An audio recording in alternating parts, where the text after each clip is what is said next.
اسرائیل وایي په ایران کې مو پر پوځي موخو کاره ګزارونه کړي. درنو لیدونکو ستړي مشئ.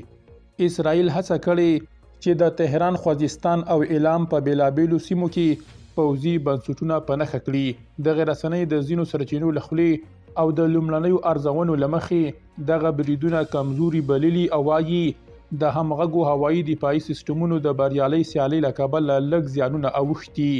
تصمیم چې د ایران سپاه پاسداران ته نږدې خبري رسنۍ ګڼل کیږي، مخکې یې د خپلو ځینو سرچینو په وینا لیکلي وو چې ایران د اسرائیل د یرغل ځوابولو ته چمتو دی. د دغې رسنۍ په وینا یوې سرچینې ډیره کړې ایران هر ډول یرغل ته د ځواب ویلو لپاره خپل حق خوندي ګڼي او په دې کې شک نشته چې اسرائیل به د خپل هر ګام متناسب غبرګون وویني.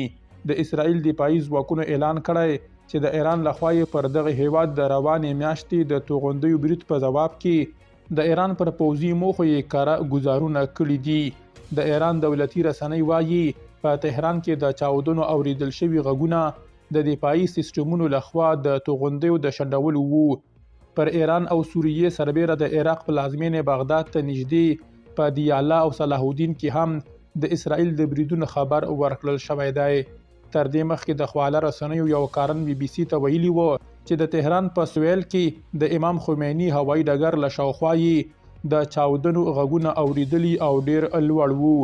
یو بل کس پر خپله پاڼه لیکلي د تهران وګړي 2 بجې او 14 دقیقې د چاودنو د دریو پرله پسې وحشتناکو غږونو په اوریدو راویښ شول. ځینو کسانو د کرچ په 9 کیلومترۍ کې هم د چاودنو غږونو د اوریدو خبر ورکړی. لدې ډلې یو کس لیکلي لږ تر لږه د 9 وحشتناکو چاودنو غږونه مې واوریدل. درنو لیدونکو له ملتیا مو مننه.